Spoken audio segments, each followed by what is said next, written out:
ہر قوم کو اپنے ملک کی پہچان لکھیں گے، سندھی، بلوچی، پنجابی، مہاجر، پٹھان لکھیں گے، دلوں سے جو نہ مٹ پائے وہ تحریر ہم نوجوان لکھیں گے، کہانی امن کی عنوان پاکستان لکھیں گے، کہانی امن کی عنوان پاکستان لکھیں گے۔ اسلامی جمہوریہ پاکستان میں پہلا لفظ اسلامی اور اسلام کا درس امن، دوسرا لفظ جمہوریہ، جمہور کی منشا امن، تیسرا لفظ پاکستان یعنی خود امن کی کہانی کا عنوان۔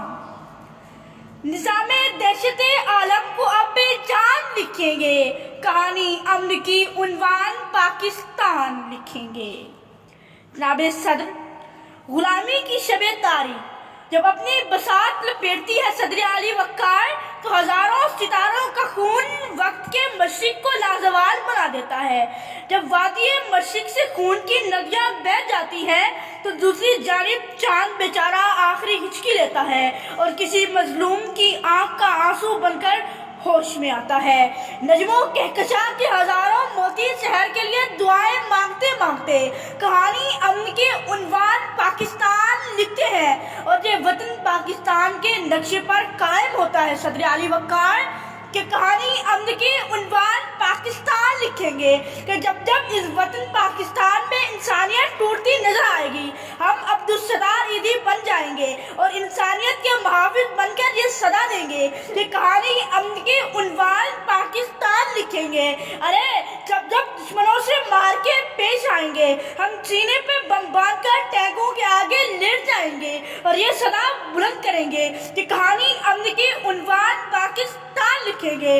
اور جب جب ابھینندن جیسے ہماری سرزمین کو میلی نگاہ سے دیکھیں گے تو ہم اپنی سرزمین کے دفاع کے لیے کھڑے ہوں گے اور حسن صدیقی بن کر یہ صدا دیں گے کہ کہانی امن کی عنوان پاکستان لکھیں گے۔ جب علم کی شمع بجھانے ظالم آئیں گے تو ہم اعتزار حسن بن جائیں گے اور صدا بلند کریں گے کہ بھلے تعداد میں کم ہے مگر مقتل میں آئیں گے۔ بغاوت کرنے والوں کو کسی کا ڈر نہیں ہوگا، ہمیں انسان کی انسانیت کا باب لکھنا ہے۔ ہمارا خون بولے گا اگرچہ سر نہیں ہوگا، ہمارا خون بولے گا اگرچہ سر نہیں ہوگا۔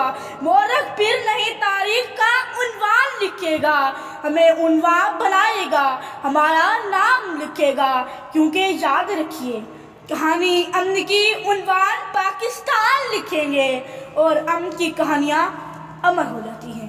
شکریہ۔